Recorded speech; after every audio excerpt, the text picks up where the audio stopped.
Salut à vous, bande de moules et mollusques! L'été est enfin arrivé et j'avais envie pour les vacances de vous amener voir le Saint-Laurent, respirer l'air marin. Que diriez-vous si on se claquait un autre petit conte pour tous, pour le plaisir de nos yeux et pour l'enfant mort en nous? Je continue ma série d'analyses sur les films de Roch Demers en commençant par ceux que je connais le plus.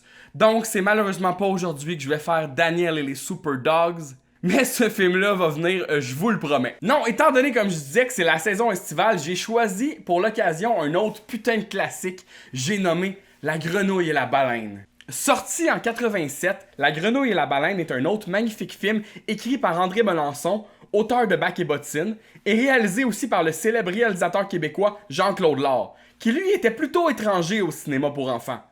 Le film est un des gros succès des Contes pour tous et fait partie du patrimoine québécois au même titre que La Guerre des Tucs. Le but de cette série de vidéos n'est pas de me moquer de ces classiques intemporels, mais bien de les voir avec un regard différent et critique pour leur permettre de transcender les générations. Sans plus attendre, empoignez vos flûtes à bec et vos pantalons fluo, on part pour la Côte-Nord!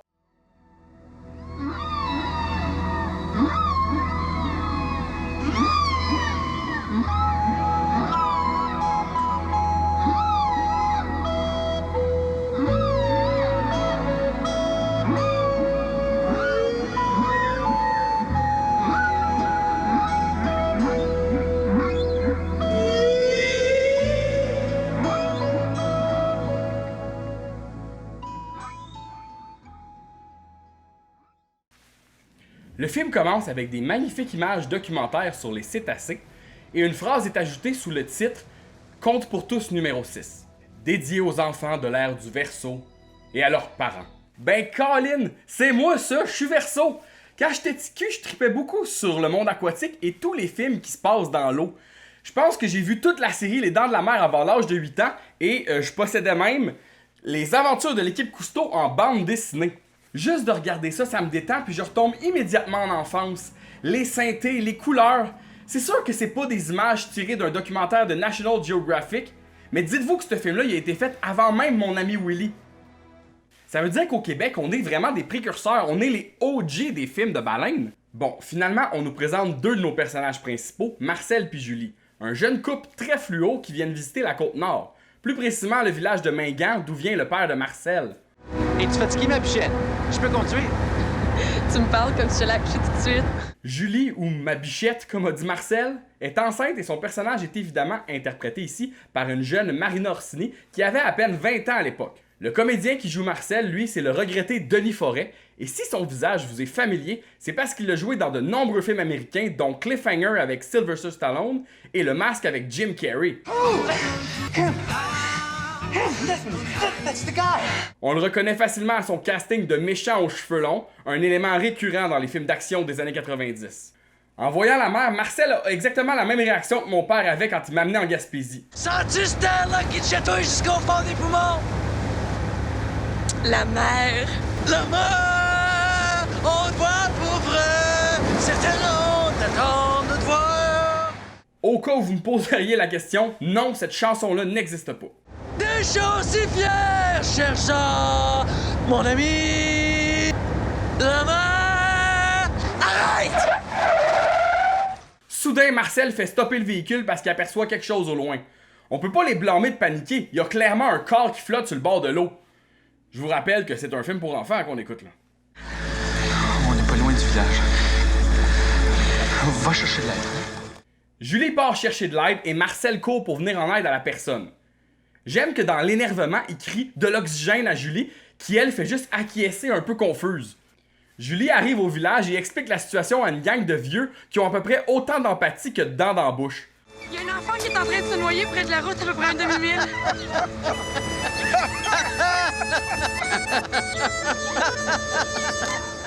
Les vieux font juste rire fort sans rien expliquer, puis à ce moment-là, on se dit que c'est un début de film d'horreur. Un village où des enfants se noient, puis que les habitants semblent en psychose. Surtout lui, là, qui boit du gaz dans une tasse. Vous savez ce qu'on dit quand on voit des personnes âgées comme ça dans des vieux films? Ces gens-là sont extrêmement morts depuis.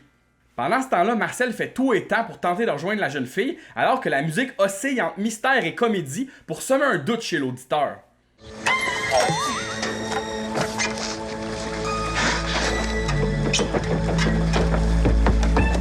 Julie débarque à leur auberge et croise le jeune Alexandre qui vient clairement de voler des cassettes. Julie explique à nouveau le danger potentiel et Alexandre a probablement ma réplique préférée du film.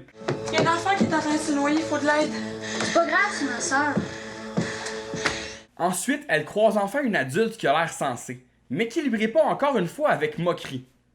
Si je vous disais qu'un enfant est en train de se noyer, Je dirais que c'est la première fois que vous venez dans le coin. Ok, là vous allez comprendre après pourquoi les gens du village la prennent pas du tout au sérieux. Mais mettons qu'il y aurait vraiment un enfant en train de se noyer, là. Pas nécessairement cet enfant-là, là. Mais mettons un enfant de touriste. Chris, ils vivent au bord de la mer, me semble que c'est une place propice à la noyade. Mais bon, cet enfant-là, c'est pas n'importe quel enfant, c'est Daphné, l'héroïne du film. C'est elle, la grenouille dans La Grenouille et la baleine. Fais pas de bruit! Marcel a la réaction appropriée après avoir découvert que Daphné se noyait pas pantoute. Qu'est-ce que tu fais? Ben, j'enregistre. T'enregistres quoi? Ben, mes baleines, elles chantent. On salue ici tout le talent en comédie physique de Denis Forêt. Faut dire que ses vêtements incroyables aussi ajoutent à l'absurdité de la chose. Daphné est une enfant bien spéciale. Elle semble avoir un lien particulier avec l'océan et les baleines, et elle possède également une ouïe très développée qui lui permet d'entendre plus que la moyenne. La jeune comédienne qui interprète Daphné, c'est Fanny Lausier, et pour un premier rôle au cinéma, elle crève l'écran par son naturel et son enthousiasme contagieux. Les baleines à bosse. On les appelle comme ça parce que le nez est fait comme un cornichon. C'est drôle, hein? Je suis très sérieux, là. Une des forces de ce film-là, c'est qu'on croit vraiment au personnage de Daphné. Son jeu est juste et on voit à quel point elle prend du plaisir à interpréter son personnage dans l'histoire. Elle rit comme un dauphin aussi, puis juste ça, je pense que ça a dû lui donner le rôle à l'audition. Je pensais que t'étais mort. Moi? Après s'être séché magiquement, Daphné et Marcel reviennent au village et on fait la rencontre de grand-papa numéro 1, Thomas. Thomas est un vieux loup de mer typique joué par Jean Lajeunesse. Grand-papa Thomas doit escorter en mer une équipe de tournage venue faire un documentaire sur les baleines, puis aller regarder, pas de doute que ces gars-là ont besoin d'un guide. Marcel, lui non plus, ne passe évidemment pas inaperçu. En chemin vers l'auberge, on rencontre grand-papa numéro 2, Hector. Un monsieur pas mal moins jovial et sympathique que grand-papa Thomas. C'est Marcel, il vient passer une semaine à l'auberge avec sa blonde, Julie. Hector, c'est un homme d'affaires riche qui possède l'auberge où Daphné passe ses étés avec toute sa famille. C'est un peu weird, ces vieux dudes-là sont même pas ses vrais grands-pères. C'est deux frères qui finalement s'entendent pas très bien ensemble. Arrivé à l'auberge, Marcel retrouve enfin Julie qui a eu le temps de se faire expliquer pourquoi Daphné chill autant dans l'eau sans que personne en fasse de cas. T'es-tu inquiété? ben un petit peu, mais les gens de l'auberge m'ont renseigné. C'est toi la petite grenouille, hein? Oui. Marcel se peut plus de faire entendre les chants de baleines à sa blonde, puis les deux vivent un genre de trip dans le parking de l'auberge. La maman de Daphné est jouée par nulle autre que Louise Richer, la directrice de l'École nationale de l'humour, et ses répliques sont probablement parmi les plus importantes du film. Encore un autre piment, puis ça va aller. Lise, j'aimerais ça que tu rajoutes ces carottes-là dans ton bouillon, s'il te plaît. D'accord. Daphné, qui arrête pas une crise de seconde, court apparemment jusqu'en Floride pour aller voir son dauphin.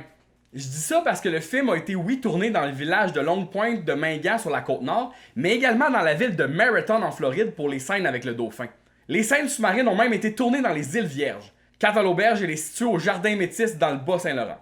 Étant jeune, je voyais fuck all la différence entre les lieux des différentes scènes, mais aujourd'hui, je peux pas m'empêcher de remarquer les changements de climat ou encore la couleur de l'eau d'un lieu à l'autre. Loin de moi l'idée de briser les mythes de votre enfance, mais si je peux pas faire abstraction de tout ça, ben vous autres non plus à cette heure.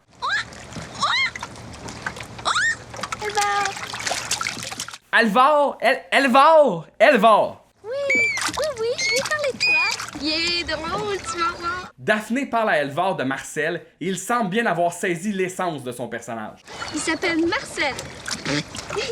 Maintenant seul dans leur chambre, Marcel explique à Julie sa rencontre spéciale avec Daphné. Puis à part un rire que j'ai jamais entendu. Puis là, t'es tombé en amour. Tu vois comme ça. Oh. Honnêtement, Julie, il n'y a pas vraiment de différence entre les deux, là. Ils s'en vont pour rencontrer le dauphin et Marcel explique qu'Elvar revient à chaque été juste pour voir Daphné. Le lien qui les unit est unique et ils auraient probablement le même âge. Marcel, regarde la fleur. Il y a eu 11 ans au mois de mars, là, comme Daphné. Belle, hein? Zori! C'est beau. Tu m'écoutes-tu? Oui, je t'écoute. Tu m'écoutes pas! Julie, elle, tente un peu de profiter de ses vacances, mais Marcel est hyper rushant avec son histoire de dauphin. Ça va, oui? J'en viens, viens-t'en. Non, attends, prends une photo. Sorry.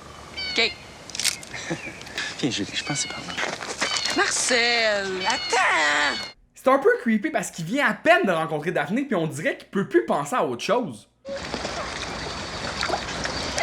Faut que je te présente Marcel. Vas-y, va voir Marcel.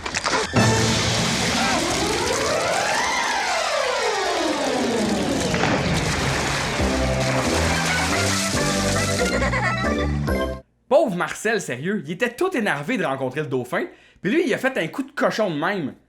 Son personnage est tellement grotesque, ça m'étonne qu'il a pu se trouver des rôles de badass à Hollywood après ça. Pendant que nos amis se font du fun avec Elvar, grand-papa numéro 2, Hector, annonce une mauvaise nouvelle à Louise Richer. J'ai décidé de vendre l'auberge. Clairement qu'il était pas trop stable, lui, les hommes d'affaires, c'est toujours les méchants des films jeunesse. On rencontre finalement Anne, une biologiste qui vient étudier le phénomène Elvar. Hey, grenouille! Hey grenouille, ma petite tabarnak! Et papa, les dauphins, ils mordent jamais. Pas sûr de ça, moi. Le soir, Daphné donne un concert de flûte à l'auberge en duo avec ses baleines qu'elle a enregistrées plus tôt.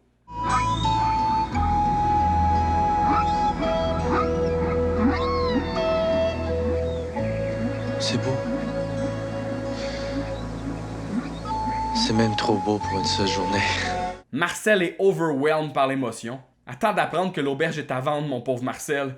Une transition nous amène au lendemain matin où on voit Daphné méditer près de l'eau dans une mise en scène assez incroyable. Rendu à ce stade-là, il nous présente Daphné comme une genre de déesse des mers. Cet enfant-là a pas de crise de sens. Elle arrive même à sentir la présence de Julie qui regarde de loin.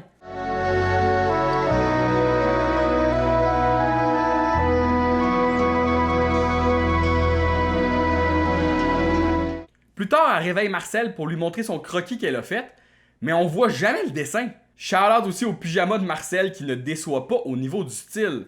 Daphné part en mer avec Anne la biologiste pour y faire entendre des chants de baleines, mais surtout d'une baleine spécifique qui semble avoir développé un lien avec Daphné.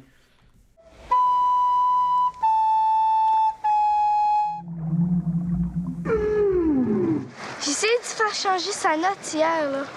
On s'est chicané, là, pendant une demi-heure. Elle aime pas cette note-là, tu penses? Non, c'est pas ça, c'est parce qu'elle aime pas où je la place.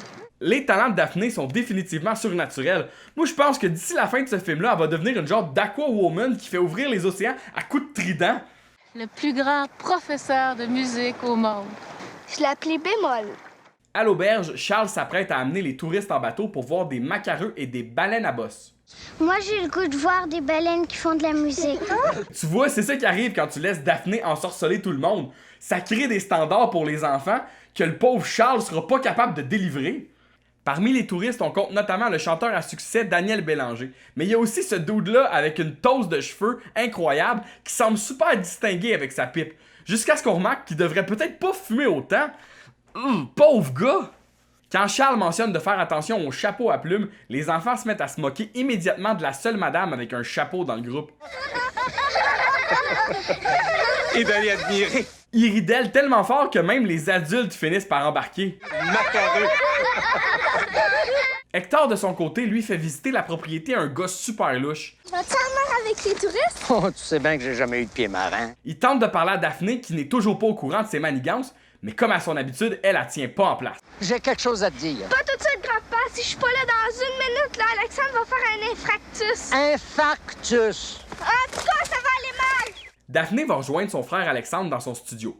Alexandre est un techno-kid qui est un tripeux d'audio et ce rôle semble aller à merveille à ce jeune comédien.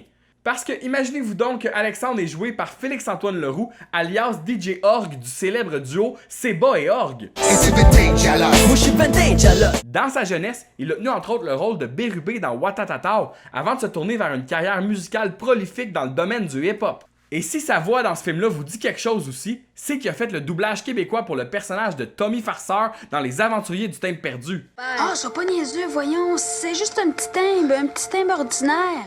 Inutile de vous dire qu'Alexandre était mon personnage favori à l'époque avec ses tapes cassettes, son bras dans le plâtre. What a cool fucking kid. Aussi, il se paye la tête de sa sœur et moi aussi j'avais une sœur, alors je suis fan.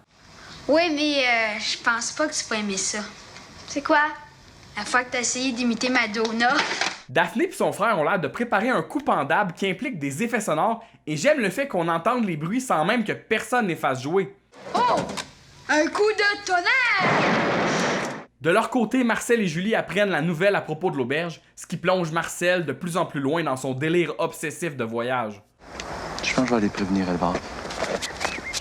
Marcel! Hey, t'oublies pas l'excursion en mer, hein? Moi, j'ai envie de les voir, ces fameuses baleines à bosse. Bravo, OK. Pensez-vous qu'il va y arriver? Marcel arrive en Floride pour demander au dauphin d'expliquer la situation à Daphné. Mais Elvar ne semble pas comprendre et veut plutôt jouer parce que c'est un fucking dauphin. Je parle! Elvar! L'auberge est à vendre! Hey, Elvar! L'auberge est presque vendue. Faut que tu le fasses comprendre à Daphné, sans lui faire trop de mal, hein? Faut que tu lui dises avec douceur, hein? J'ai hâte de voir la face de Barbara. Il va devenir bleu, puis il va perdre ses cheveux, puis ses bas, puis ses bobettes. Il va perdre ses cheveux, ses bas pis ses bobettes. À les entendre parler, je dirais que ces jeunes-là ont fabriqué une bombe comme mauvais coup. Marcel décide de prendre le pire chemin pour aller rejoindre Julie sur le quai et perturbe par le fait même la faune et la flore au grand complet. Évidemment, il arrive en retard, le bateau est déjà parti, laissant ainsi la pauvre Julie qui voulait juste voir des baleines dans son voyage en amoureux. Par chance, ils vont pouvoir rejoindre les touristes sur la presqu'île aux oiseaux grâce à 2 enfants sans supervision parentale qui s'aventurent en haute mer comme s'ils allaient au parc en Bessic. Arrivé à l'île, Marcel se couvre encore de ridicule. Oui, je vais me tenir comme il faut, là. Comment?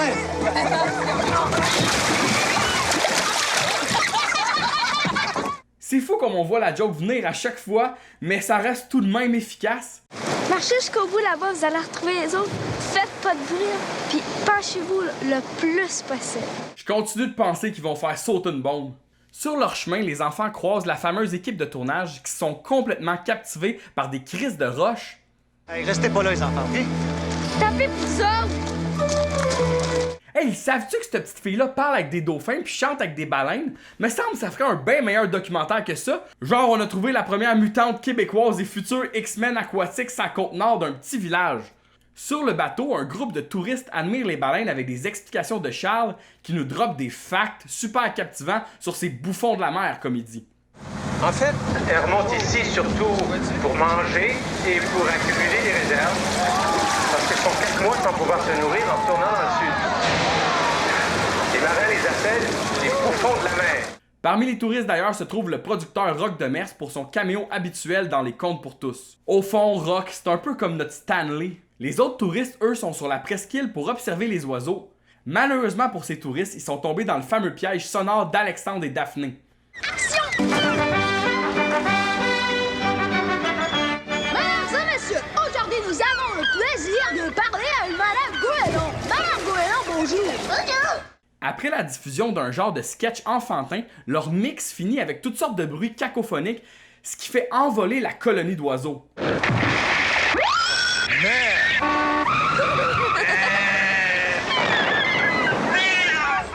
Le guide court pour essayer d'arrêter nos petits morveux, le réalisateur est en beau joie le vert, et évidemment, les touristes se font chier dessus, en commençant par la madame au chapeau qui leur reçoit straight d'en face. Toi, là, la roussette, tu vas me payer ça! Si je t'attrape, tu vas manger! Pardon? Vous allez faire quoi à cet enfant de 11 ans, monsieur le guide moustachu? Daphné vole le bateau de l'équipe de tournage du méchant monsieur réalisateur qui n'a qu'un seul mot à la bouche. Merde! Viens ici! Oh, Viens me chercher! merde! Oh merde! Anne demande à Louise Richer si elle peut faire des tests pour vérifier jusqu'à quel point Daphné entend bien. Tu permets que je fasse passer un test d'audition à Daphné? La mère de Daphné dit pas de problème, mais elle en profite pour insulter quelque peu son intelligence et son flair scientifique. Et ça paraît que t'as jamais eu d'enfant, toi, hein? Une petite fille de 11 ans, ça a beaucoup d'imagination. Faut pas que tu crois nécessairement tout ce qu'elle raconte. Daphné, qui est toujours en fuite avec un bateau qui lui appartient pas, croise grand-papa Thomas en pleine mer. Chance que je l'ai vu, il dérivait au large. Pendant que les 3 gars, ils se faisaient crier, ça me plaît. Tu me crois pas? Non, je te crois pas. Si je comprends bien, dans le fond, Daphné est une enfant tellement impressionnante avec son don unique, ça lui permet de faire les pires coups de cochon puis de mentir aux adultes. Anne m'a raconté qu'il y a très longtemps, là, les baleines et les dauphins vivaient sur la Terre. Toi, Daphné, c'est une question de temps avant que tu vives sous l'eau. D'ici la fin du film, il va te pousser des branchies, c'est clair. Le grand-père raconte alors une histoire mystérieuse à propos d'une bande de dauphins qui faisaient des meetings en cercle. Cette étrange scène est plutôt lente et ça vient ralentir le rythme jusque-là effréné de ce film pour enfants. Le sérieux des personnages et le calme de la mer me fait penser à la scène dans Jaws 1 quand Quint raconte qu'il a dû livrer la bombe atomique et qu'il est resté pris dans l'eau pendant des jours à regarder ses compagnons d'armes se faire dévorer par les requins. Imaginez si Thomas racontait cette histoire-là à Daphné. Un sous-marin japonais nous a mis 2 torpilles par le travers avant. Voilà, chef. Ça s'oublie pas, ça. On rentrait d'une mission dans l'île de Tinian où on avait livré une bombe. Celle d'Hiroshima, la bombe. Le navire coulait en 12 minutes. On est resté 8 jours sans être porté en retard. Aux premières lueurs de l'aube, les requins commencent à rôder. À l'aube de ce premier jour, 100 hommes étaient morts. Il y avait combien de requins? Peut-être 1 millier d'hommes, je sais pas, mais il en partait 6 à l'heure en moyenne. Et c'est ainsi que sur 1100 hommes naufragés, 316 survivants furent repêchés. Les requins avaient eu les autres en ce jeudi 29 juin 1945. Enfin, on avait livré la bombe. Tu sais, grand-père, ça arrive souvent des réunions comme ça dans la mer. Et comment tu sais ça, toi? C'est Elvar. Il me raconte plein de secrets. Quel secret? Chris, cet enfant-là est au courant de quelque chose qu'on sait pas, là. D'après moi, les dauphins planifient d'envahir la Terre comme dans l'épisode des Simpsons.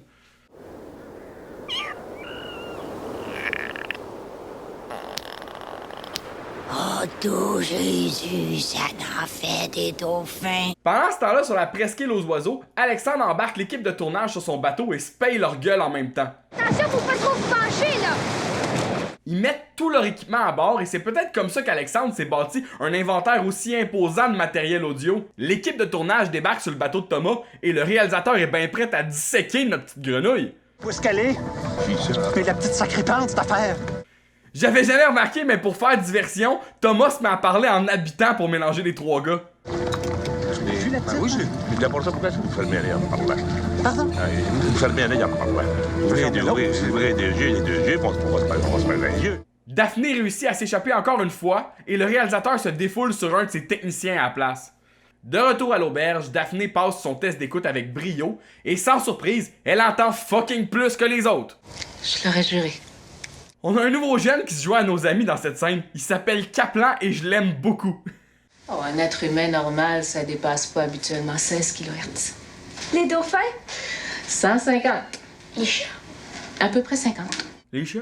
Il a même pas l'air de jouer, on dirait qu'il pose cette question-là pour vrai, puis après il écoute Anne comme si c'était sa prof de 5e année. J'ai toujours senti qu'il y avait quelque chose de spécial chez elle, mais jamais j'aurais pu me douter. Chris, je sais pas, hein? Elle a 12 ans puis elle fait la prière au soleil tous les matins. Cet enfant-là est la descendance de Poséidon lui-même. La petite mutante de la mer. Princesse Daphné vit encore sa best life sans se douter que son fucker de grand-père est en train de vendre son royaume. Ils attendent quoi ses parents pour lui dire? Ils vont acheter l'auberge. L'auberge, le terrain, le bateau, l'anse.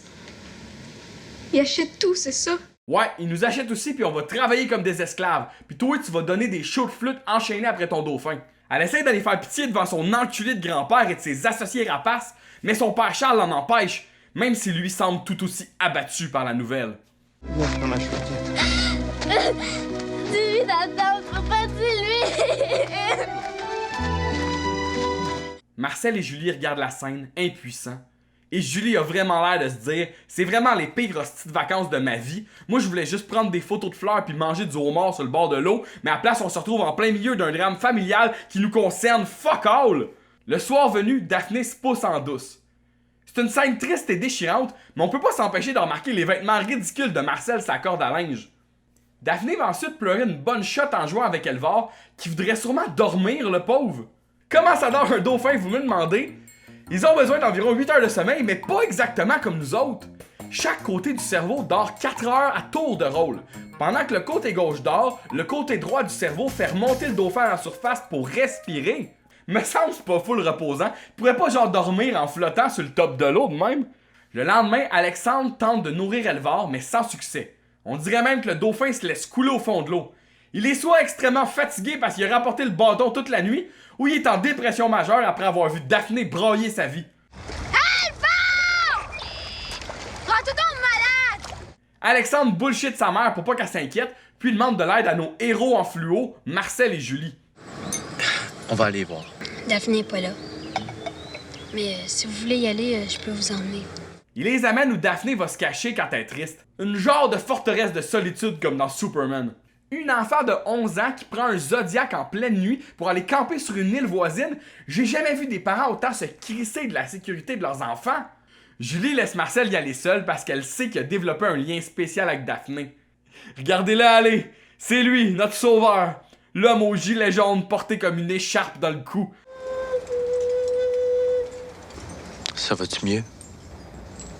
Ça va s'arranger, tu sais. Marcel suggère de demander à Thomas, le frère d'Hector, mais cette réconciliation semble impossible pour le moment. Ça fait des années qu'ils se parlent plus. Deux têtes de cochon. Qu'est-ce que tu vas faire? Je vais organiser une grande parade avec les touristes puis les gens du village. Une parade? Pas une manifestation, là. Une parade avec les touristes? C'est ça sa solution pour empêcher son grand-père de vendre l'auberge puis prendre sa retraite? Ils reviennent vers le village et Marcel chante à Daphné son épouvantable chanson.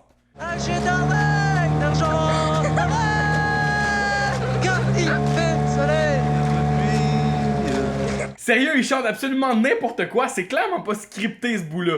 Imaginez si la célèbre chanson de Charles Trenet, La mer, avait ces paroles-là. La mer, on te voit pour vrai, c'était long d'attendre de voir. C'est devenu même urgent, la mer. Et je suis aussi fier, sergent, mon ami. Marcel chante tellement mal que Daphné finit par pogner mal au cœur et arrête le bateau. C'est sûr qu'avec Louis qu'elle a, ça doit être agressant en sacrament. Qu'est-ce qui se passe? Hey, hey! Ça y est, elle se tue. Elle a réfléchi longuement à sa situation, puis elle a réalisé qu'elle arriverait jamais à sauver l'auberge avec un idiot comme Marcel. Vaut mieux crever, hein? Hey! Hey! Daphné! Voir que lui saute pas immédiatement dans l'eau, même t'es au milieu de l'océan avec une mineure qui est techniquement sous ta responsabilité, va falloir que tu te mouilles, mon homme, là. Bon, en fait, ce qui se passe, c'est que Daphné arrive à entendre une baleine prise dans un filet. Elle se rend au bateau de son grand-père pour demander de l'aide. Il y a une baleine qui est en train de se prendre dans les filets sur la côte en face de l'île nue. Toi, appelle la garde côtière. Le réalisateur, évidemment, il est super craintif par rapport à ce qu'elle dit, mais il se fait rabrouer rapidement par Thomas. Toi, si tu connaissais cette petite-là comme moi, tu fermerais ta gueule. Tu t'étais plus réveillé, t'avertirais tes copains d'apporter leur caméra. Guy, la caméra, vite! Ah ouais! Ah ouais, vas-y Guy, va chercher ta caméra. Pendant ce temps-là, sur le quai, Julie passe du temps de qualité avec mon chum Kaplan qui fait le clown. Les vraies grenouilles, il y en a plein ici. Tu te promènes le soir, là, puis t'es entends. Oui? Marcel vient finalement la chercher pour aller voir le sauvetage de baleines. Enfin une activité excitante pour Julie. Voir que Marcel peut se promener aisément de même avec un Zodiac qui appartient à l'auberge. Hector peut bien vouloir vendre la place, ils font n'importe quoi, cette famille-là. Arrivé sur les lieux de l'accident, comble de malheur, c'est pas juste une baleine ordinaire. C'est bémol, mon professeur de flûte. Ah non, pas bémol! Les méchants pêcheurs la regardent tenter de se déprendre avec le sourire aux lèvres. Surtout le blond, là, avec l'hostie de beau pad. La baleine est tellement en mauvaise position qu'elle est carrément prise dans un autre film. Les gars, y allez pas tout de suite, là, elle est trop énervée. Daphné réussit à la calmer en jouant sa toune de flûte, avec la bonne note cette fois. Allez-y, les gars!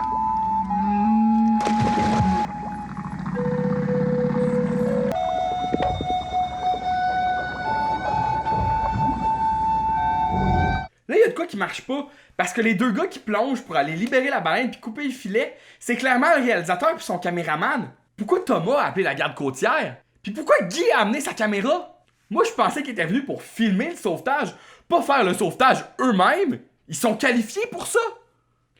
C'est sûr en tout cas que pour Guy, le caméraman, quand t'as passé ta carrière à démêler des fils, t'es probablement capable de démêler un filet de pêche.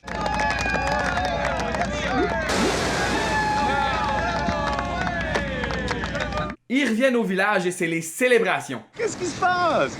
On a réussi! On a sauvé Bémol! Ah! Ben oui, on a sauvé Bémol. Charles, il doit être là. Qui? Malheureusement, c'est pas tout le monde qui peut célébrer. Marcel et Julie sont en panne d'essence au large de ce qui me semble être le Pacifique, clairement. Je l'avais dit que c'était pas prudent de laisser des touristes chauffer des Zodiacs, pas à eux. Pour un petit fils de pêcheur, j'ai pas vraiment de pied marin. Hey, sérieux, quelles vacances de marde pour Julie. Pis là, elle va sûrement mourir de déshydratation enceinte au milieu de l'océan. Les festivités se poursuivent au quai. Les deux petits gars arrivent en panique. C'est la fête pour l'auberge. Hector s'apprête à signer leur arrêt de mort. Grand-papa Hector s'enferme avec les autres. Ceux qui veulent l'acheter? Ouais, j'ai entendu maman dire qu'il signait le contrat. Daphné explique ce qui se passe à Thomas et soudainement, la solution qui semblait impossible tout à l'heure est en train de se produire. Ah ben, tonnerre! Thomas se transforme littéralement en capitaine Haddock et décide d'aller dire 2 mots à son frère. Il embarque dans le truck à Charles et se dirige vers l'auberge. Kaplan, lui, il est prêt à tout. Il a des guns dans son sac pis sa grenouille dans les mains. Grand-papa Thomas débarque dans leur meeting de requins et tente de faire annuler le tout avec un jeu là, théâtral. Heureusement que la grenouille m'a prévenu. C'est trop tard. Tout est signé. T'oublies, mon petit frère, que t'as besoin de mon consentement. C'est écrit nulle part. Peut-être.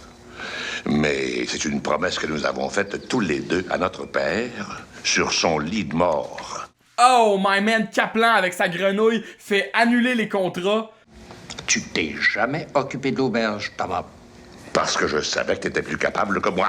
Mais justement, là, je suis plus capable. Faut aller chercher du renfort. Va vers son moi. Moi, je m'occupe de Marcel et Julie. Pourquoi Marcel et Julie sont considérés comme des renforts? Comment 2 touristes en visite peuvent avoir un impact dans leur chicane de famille? C'est parti en mer. Qui ça? Un gars pis sa blonde, il voulait voir la baleine. Si, bois, Kaplan, t'en as reperdu, là, ça te tentait pas de le dire plus tôt? Quand t'as vu que tout le monde revenait du sauvetage de baleine, t'as pas allumé que les 2 bozos qui viennent pas d'ici est encore en mer? Tu me déçois, mon boy, là. Tu te rends pas compte, Hector, que tu vas tout gâcher. Et que si tu vends, cette petite-là s'en remettra jamais. C'est comme si la vie de tous les autres dans ce village-là était conditionnelle au bonheur de Daphné. Grand-papa Hector, tu peux-tu attendre une demi-heure? Hector a toujours l'air d'être sur le point de faire une attaque cardiaque. C'est vrai qu'il mérite des vacances, ce monsieur-là. Daphné amène son grand-père avec elle sans explication et il recroise Charles à nouveau qui a été obligé de marcher jusqu'à l'auberge sans son troc. Qu'est-ce qui se passe? C'est quoi cette folie-là? Aucune idée! C'est Daphné qui est partie en mer chercher le gars pis sa blonde. Arrivé au quai, Daphné se pousse sans son grand-père pour aller sauver Marcel et Julie. Elle avait juste besoin de lui pour le lift. Le gars pis sa blonde, comme dit Kaplan, sont sur leur dernier mille. Puis pour être sûr d'achever Julie, Marcel se remet à chanter sa calisse de toune. La mer à traverser, c'est long en solitaire. Fort heureusement, le talent exécrable de Marcel aide Daphné à les repérer. Ah, je suis contente de te voir. Je peux-tu te demander quelque chose? Arrête de chanter! Après les retrouvailles, ils reviennent vers le village et pour ajouter au lot de mauvaises décisions depuis le début du film, c'est encore Marcel qui chauffe. Daphné prévient Marcel de pas aller trop vite et évidemment il décide de faire exactement le contraire et d'accélérer au pire moment. Le village!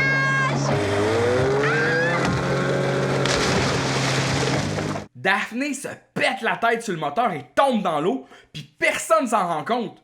Je me souviens que je trouvais ça assez traumatisant comme scène quand j'étais plus jeune. En plus, elle crie juste avant de tomber, c'est un peu weird.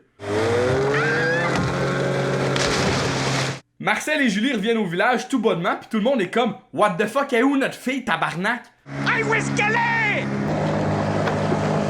Nos 2 zéros sont désemparés. Ça y est, c'est fini. Ils ont tué la grenouille dans La Grenouille et la Baleine. Reviens! Reviens! Marcel fait n'importe quoi avec le bateau. Charles est comme « Reviens ici avant que tu tues quelqu'un d'autre. » Quel cauchemar, sérieux. Comment tu peux te remettre de ça? On se souvient que pour Daphné, Marcel et Julie, c'était les renforts. As-tu tombé? Où est-ce qu'elle est? Je l'ai pas vu! Viens avec vous! Thomas, embarque! Charles le regarde l'air de dire embarque, mais si on la retrouve pas, toi tu reviens pas. Julie tombe dans les bras de Anne. Pour elle, c'est le point culminant d'une semaine de vacances en enfer. Vu Daphné tous les matins. C'est la petite fille du soleil. C'est la petite fille de la mer. Elle est née dans l'eau. Et dans son élément. Elle va revenir à Montréal, elle va se trouver un autre appartement puis refaire sa vie sans son Christ de bon en rien de chum en pantalon de clown. Les petits gars vont avec Anne pour demander de l'aide au dauphin qui se précipite aussitôt pour aller la sauver. Elle va dans la mer. Cherche! Cherche! Dans la mer! Tout semble se passer en au moins 20 minutes. N'importe quel enfant normaux serait engorgé d'eau salée déjà, mais pas Daphné. Ralentis, je pense que c'est par ici, là. Non, c'est pas ici. Ferme ta gueule, Marcel, t'as aucune espèce d'idée est où. Elvar nage à une vitesse folle, c'est comme quand tu pèses sur C dans le jeu Echo au Sega Genesis.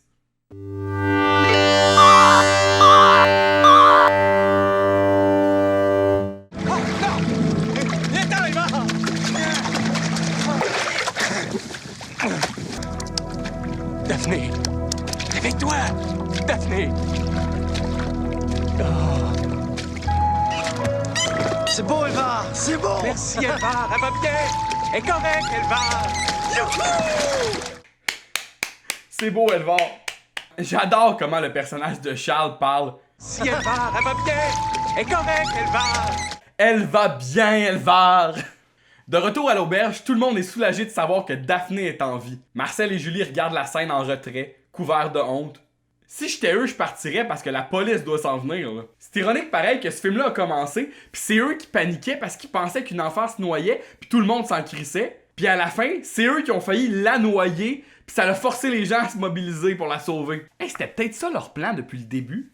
Ils se sont dit, il faudrait qu'on leur apprenne à prendre ça au sérieux, les cas de noyade d'enfants sans surveillance dans le fleuve. Lui as-tu donné sa demi-heure? Fuck non, ça y a pris 1h30 revenir sa terre ferme. Thomas semble avoir une proposition à faire à son frère Hector. Le lendemain, on revoit Daphné remercier les dieux des océans pour lui avoir sauvé la vie. En échange, elle devra leur donner Caplan en sacrifice un soir de pleine lune. Le marché que grand-papa Thomas a proposé, c'est que les frères échangent de place. Thomas devient un homme d'affaires qui va s'occuper de l'auberge et Hector devient le nomade capitaine de bateau. C'est pas tellement une retraite, ça. Il a jamais parlé que c'est ça qu'il souhaitait. Il voulait se reposer. Chris, c'est compliqué, pis un bateau, surtout s'il a jamais fait ça. Il l'a dit au début qu'il avait pas le pied marin. Pis c'est pas parce que Thomas fait une petite couette pis met un veston qu'il devient automatiquement un bon gestionnaire. C'est voué à l'échec tout ça. Moi je prédis que dans 2 semaines, l'auberge fait faillite et Hector coule avec le bateau. Et évidemment, le film finit avec encore une scène de dauphin. Il voulait être certain que ce soit rentable de louer Elvar. Pardon encore de péter votre bulle, mais Elvar le dauphin fin, comme c'est écrit dans les crédits, s'appelle en fait Nat. C'est sûr que ça sonne moins bien. C'est beau, Nat! Est correct, Nat! Et c'est ainsi que se termine mon analyse complètement exagérée de La Grenouille et la Baleine. Parce qu'on se mentira pas, là, ce film-là est un fucking masterpiece. L'histoire est touchante, les plans de vue sont beaux, les gags sont drôles, le jeu des comédiens est excessivement juste. Je pense que si je compare avec la dernière analyse des Contes pour tous que j'ai faite, Les Aventuriers du Temps perdu, ce qui aidait pas ce film-là, c'est le doublage québécois qui a été ajouté par-dessus la version originale en anglais du film. D'ailleurs, il existe une version anglophone de La Grenouille et la Baleine, Tadpole and the Whale. Tadpole, look at you. There's frogs all over the place. Sometimes you can hear them all night long. Oh, really? Look at this. He's laughing at me. Look, Daphne. What do they want? They're buying Old Manor. Toby, none of this concerns you at all. Good thing Tadpole tells me what you're up to. Et le doublage anglophone n'est pas super bon, excepté pour Denis Forêt puis Marina Orsini, qui sont parfaitement anglophones puis qui reprennent leur rôle. Donc, à venir jusqu'à date, les adaptations dans d'autres langues des Contes pour tous ne sont pas super réussies. Aussi, comparé aux Aventuriers du Temps perdu, dans La Grenouille et la Baleine, les personnages sont plus chaleureux, plus attachants. Il devrait clairement faire une suite où Daphné, en tant qu'adulte, est devenue une genre de biologiste comme Anne, mais secrètement, elle a enfin ses branchies vu que sa mutation a évolué. Puis là, elle peut aller au fond de l'eau, puis dans des endroits que les humains peuvent pas accéder, parler avec les baleines, découvrir des royaumes cachés. Puis là, elle devrait défendre ces territoires-là secrets des compagnies qui veulent détruire les océans. Puis ça finit avec une scène incroyable où Daphné ride une baleine à bosse avec une flotte de dauphins en arrière. puis elle fait crasher un raz de marée sur une plateforme pétrolière. Merci les chums d'avoir écouté cette vidéo jusqu'au bout. Abonnez-vous à ma chaîne parce que cette série ne fait que commencer et j'ai également plein d'autres idées stupides pour les prochains mois. En attendant, je vous souhaite un bon été et c'est Ja qui vous dit à la prochaine pour d'autres aventures. Ok, ciao!